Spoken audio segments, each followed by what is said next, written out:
같이 한 목소리로 읽겠습니다. 시작. 다른 이로서는 구원을 받을 수 없나니 천하 사람 중에 구원을 받을 만한 다른 이름을 우리에게 주신 일이 없음이라 하셨더라. 아멘.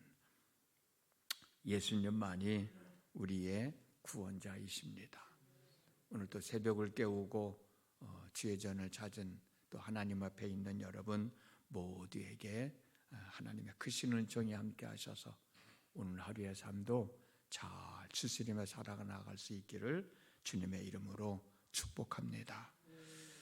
하나님으로부터 부여받은 부와 권력으로 하나님을 모르는 사람들에게 하나님을 알게 하고 힘들고 어려워하는 사람들을 도와줘야 하고 돌보아줘야 하는 사람들이 자기들이 해야 할 일을 망각하고 자기들에게 주어진 삶의 울타리를 지키기 위하여 부와 권력을 남용하는 사람들이 있습니다. 어제 말씀 나눴던 것처럼 그 사람들이 바로 제사장들이고 성전 맡은 사람들이고 사두개인들입니다. 이 사람들은 평생을 안전뱅이로 살아가야 할 사람을 예수님께로 인도하여 걷기도 하고 뛰기도 할 수 있도록 인도한 사도들을 불법으로 체포하여 감옥에 가두고 또 그들을 신문합니다. 어제 말씀 나눴던 5절에서 7절 말씀입니다. 이튿날 관리들과 장로들과 서기관들이 예루살렘에 모였는데 대제사장 안나스와 가야바와 요한과 알렉산더와 및 대제사장의 문중이 다 참여하여 사도들을 가운데 세우고 묻되 너희가 무슨 권세와 누구의 이름으로 이 일을 행하였느냐라고 베드로와 요한을 신문하고 있는 거예요. 무슨 권세와 누구의 이름으로 이 일을 행하였느냐? 자기들만이 하나님의 이름으로 이 일을 할 수 있는데 너희들은 누가 그 권세를 줬느냐는 거예요. 너희들로 하여금 누가 그 일을 하라고 명령했느냐고 묻는 거예요. 자기들이 해야 할 일을 자기들이 하지 않고 베드로와 요한이 그 일을 하니까 그들을 붙잡아다 놓고 무슨 권세로 누구의 이름으로 이 일을 했냐고 따지고 묻는 거예요. 이 사람들은 안진뱅이가 일어나 걷기도 하고 뛰기도 한 일에 대하여는 아무런 관심이 없어요. 평생 동안 고통을 겪던 사람이 어떻게 해서 걸을 수 있고 뛰어다닐 수 있게 되었는지에 대해서는 관심이 없어요. 이들의 관심은 오직 사도들의 흠을 찾는 거예요. 너희들이 사용한 이름이 누구이고 너희들이 사용한 권세가 누구냐는 거예요. 누구의 이름과 권세로 안진뱅이를 걷게도 하고 뛰기도 하게 했냐는 거예요. 이때 베드로가 주저하거나 두려워하지 않고 담대하게 말을 합니다. 그 내용이 10절과 11절 말씀이에요. 너희와 모든 이스라엘 백성들은 알라. 너희가 십자가에 못 박고 하나님이 죽은 자 가운데서 살리신 나사렛 예수 그리스도의 이름으로 이 사람이 건강하게 되어 너희 앞에 섰느니라. 이 예수는 너희 건축자들이 버린 돌로서 집 모퉁이의 머릿돌이 되었느니라. 담대하게 선포를 합니다. 여러분, 우리가 잘 알고 있듯이 베드로는 예수님을 따라 다녔다는 사실이 알려지면 자기에게 해가 될까 봐 겁이 나서 그랬는지는 모르지만 예수님을 3번씩이나 부인했던 사람입니다. 그런데 본문에서는 말하는 모습을 보면 과거에 예수님을 부인했던 모습은 전혀 찾아볼 수가 없어요. 왜 이렇게 담대해졌을까? 왜 이렇게 자신감이 넘치게 무서워하지 않고 두려워하지 않고 당당하게 말씀을 선포하고 있을까? 그 답이 8절에 있습니다. 이에 베드로가 성령이 충만하여 이르되, 성령이 충만해지니까 오순절날 120명의 성도들이 다락방에 모여 기도할 때 성령 충만함을 받았잖아요.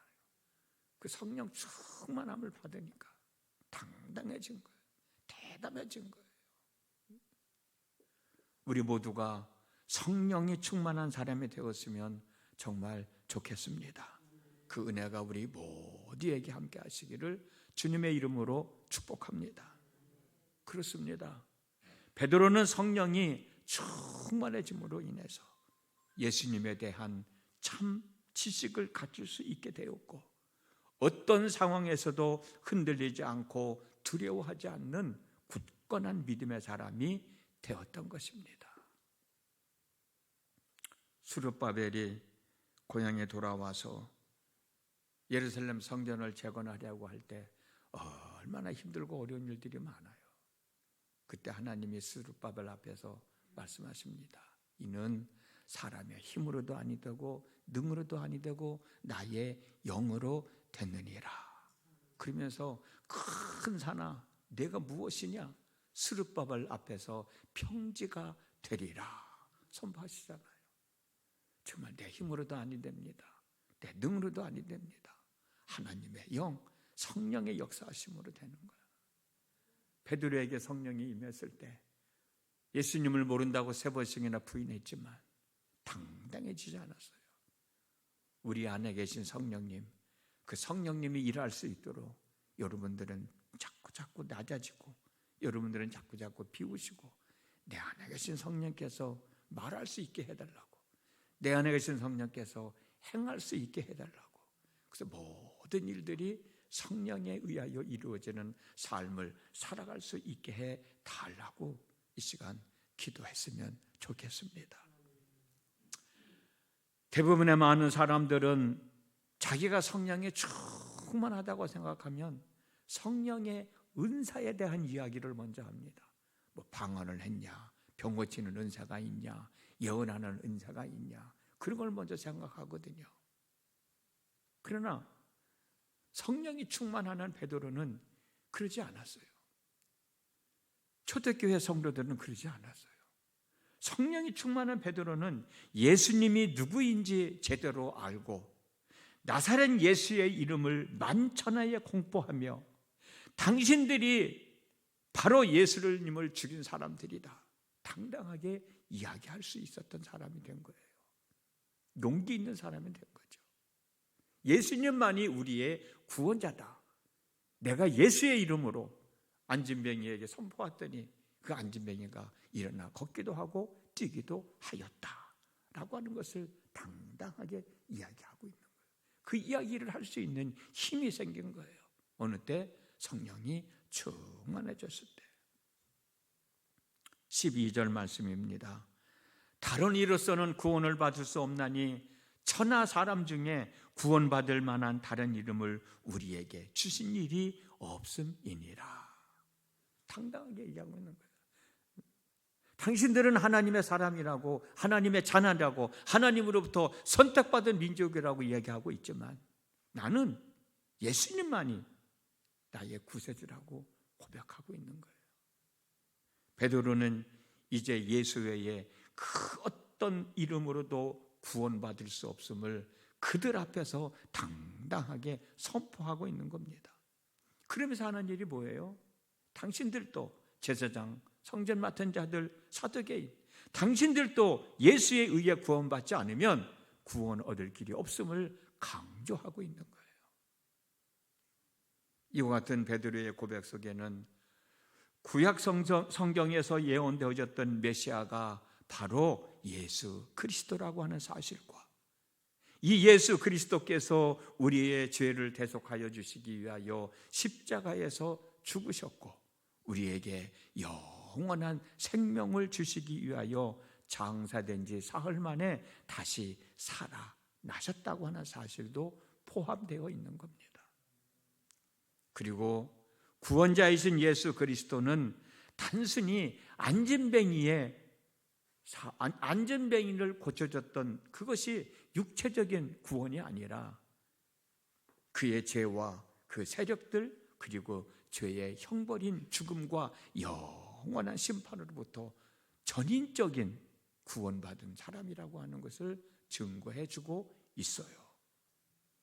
예수님께서 요한복음 14장 6절에서 내가 곧 길이요 진리요 생명이니 나로 말미암지 않고는 아버지께로 올 자가 없느니라 라고 말씀하셨던 그 말씀을 그들 앞에서 당당하게 선포하고 있는 겁니다. 이 놀라운 사실을 알았던 바울은 사도행전 16장 31절에서 이렇게 선포해요. 주 예수를 믿으라. 그리하면 너와 내 집이 구원을 받으리라. 당당하게 얘기하지 않습니까? 이 사실을 저희들이 알고 이 사실을 저희들이 믿고 있다면 우리도 많은 사람들 앞에 예수 믿어라. 그러면 구원받은 하나님의 사람이 된다. 이 땅에서 하나님 나라의 삶을 살다 이 땅을 떠나게 되면 영원한 천국에서 살아가게 된다. 당당하게 선포할 수 있어야 되는 것이죠. 베드로와 요한이 전하는 말을 제사장들이, 성전 맡은 자들이, 사두개인들이 들었다면 베드로와 요한을 신문했던 그 많은 사람들 다 구원의 자리에 참여할 수 있었을 텐데 안타깝게도 이 사람들은 마음의 문을 굳게 닫아버리고 말았어요. 전에도 말씀드렸습니다. 하나님의 말씀을 들을 때 아멘 하잖아요. 그 아멘은 그렇게 되기를 원한다는 뜻이야. 그렇게 되기를 원한다고 마음을 먹었으면 그렇게 해야 돼요. 저는 개인적으로 믿음의 완성은 순종이라고 생각해요. 믿음의 완성은 행함이야, 행함. 내가 알았으면 행동으로 옮겨야 돼요. 그 알고 있으면 그치고 있으면 안 되는 거예요. 우리가 설교를 듣잖아요. 우리가 하나님의 말씀을 듣잖아요. 읽잖아요. 그러면 뭐 형광펜으로도 색칠도 해놓고 또 여러분들 아멘, 아멘 또 하잖아요. 그러고 난 다음에 행해야 되는 거예요. 근데 믿음의 완성은 행함이라고 생각해요. 이 사람들이 베드로가 선포하는 말을 듣고 믿었더라면 분명 구원 얻었을 거예요. 우리들이 하나님의 말씀을 알고 그 말씀을 행했더라면 그 말씀은 내 삶 가운데서 반드시 이루어졌을 거예요. 근데 이런 생각, 저런 생각하다 보면은 자꾸 뒤로 밀리잖아. 아유, 이래서 못하겠네. 하나님 죄송해요. 또 하려고 그러면은 저래서 못하겠네. 속상해서 못하겠네. 자존심 상해서 못하겠네. 돈이 없어서 못하겠네. 내가 바보야? 내가 천치야? 자꾸 그런 생각 때문에. 그런 생각들이 지난 주일날 담임 목사님이 성공했던 귀신들이 하는 얘기야. 그걸 극복해내야 되는 거예요. 그게 믿음인 거고 그게 성령의 인도하심인 거고 우리 모두가 성령 충만한 사람들이 되어서 어떤 상황에서도 예수님을 믿는 믿음을 지키며 더욱더 공고히 해나가기를 주님의 이름으로 축복합니다. 예수님만이 나의 구제주심을 믿고 의지하며 살아갈 때 하나님의 영광을 누리며 살아가는 삶이 있어짐을 믿고 순종하며 살아가기를 주님의 이름으로 축복합니다. 예수님만이 나의 구세주인 것을 당당하게 선포하며 살아가는 삶이, 그 주님의 은혜를 입으며 살아가는 삶이 오늘 여러분들 삶 가운데 이루어지기를 주님의 이름으로 축복합니다. 기도하겠습니다. 지난밤에도 함께 하신 하나님 아버지 감사합니다. 오늘도 저희들로 하여금 하나님 앞에 있을 수 있도록 인도해 주셨습니다. 성령의 역사하심인 줄 믿습니다. 내 속에서 성령께서 가르쳐 주시고 생각나게 해주시고 행하게 하여 주실 때 주저하지 말고 믿고 행하는 저희들 되어지게 하여 주옵소서. 그 믿음 가지고 오늘 하루도 살아갈 때 하나님의 역사하심이 있음을 경험하게 하시고 그 역사하심이 내 삶 속에서 기쁨이 되고 즐거움이 되고 감사함이 되고 행복함이 되어지게 하여 주옵소서. 예수님의 이름으로 기도드렸습니다. 아멘.